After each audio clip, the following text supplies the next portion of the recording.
একই রাষ্ট্রের মধ্যে তো আরেকটা রাষ্ট্র হতে পারে না। জিয়াউর রহমানের ওই পদক্ষেপের কারণে এখনো কিন্তু পার্বত্য চট্টগ্রাম বাংলাদেশের আছে।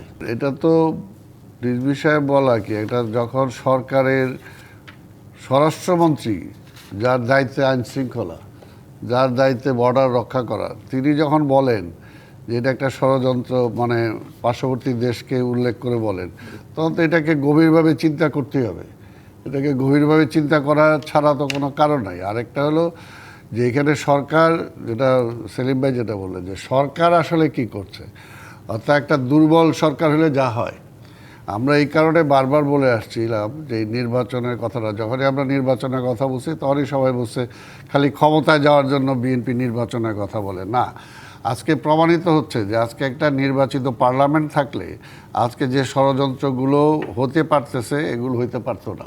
আজকে দেখেন, আজকে বলতেছে যে ওইখানে এইটার পেছনে ভারত জড়িত আছে। আজকে পুশিন যে করতেছে, যে কথাটা আমরা বারবার বলে আসতেছি, একটা স্বাধীন দেশ আমরা, সেইখানে কিভাবে আরেকটা পার্শ্ববর্তী রাষ্ট্র, মানে আমার বেআইনি যদি কেউ থেকেও থাকে সেটা তো সরকারের মাধ্যমে তারা দিবে, তাহলে ওটা রাত্রেবেলা তারা কীভাবে পুশিন করে আমার মধ্যে পাঠায়? তো সেটা, সেই পুশিনের মধ্যে দিয়ে কি তারা ভালো পাঠাইতেছে, না তার এজেন্ট পাঠাইতেছে, না শত্রু পাঠাইতেছে, না মিত্র পাঠাইতেছে, আমরা বুঝবো কীভাবে?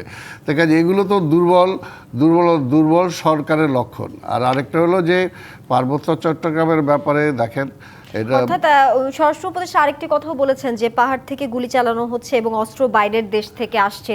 তাহলে কি মানে আপনি কি এটাই বলতে চাচ্ছেন যে সীমান্তে সরকারের নিয়ন্ত্রণ দুর্বল? না, নিয়ন্ত্রণ তো দুর্বলই। যে জায়গায় পুশিং করতেছে, ঠেকাইতে পারে না, সে জায়গায় নিয়ন্ত্রণ দুর্বল না। আর আরেকটা হলো যে এই আমাদের এই সীমান্ত নিয়ে Japan Bangladesh joint venture company JBS holdings limited সব সময় কিন্তু ষড়যন্ত্র আছেই।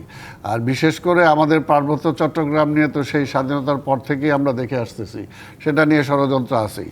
এখানে সেলিম ভাই যে কথাটা বললেন যে আমাকেই যে বিএনপি, আমি তো আবার মনে করি, যেটা মজিবুর সাহেব বলতে যেও বলেন নাই, যে জিয়াউর রহমানের ওই পদক্ষেপের কারণে এখনও কিন্তু পার্বত্য চট্টগ্রাম বাংলাদেশের আছে।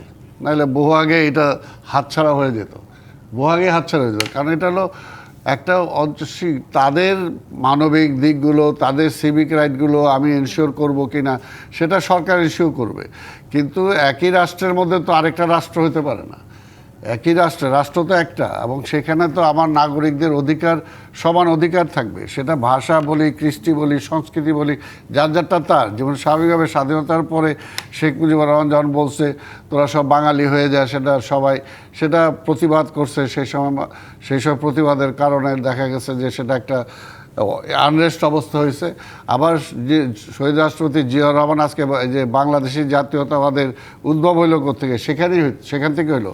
আমরা কে কোন জাতি, কে উপজাতি, কে হিন্দু, কে ধর্ম, মানে আমরা বিশ্বাস করি কি করি না, সবাই মিলে আমরা বাংলাদেশি।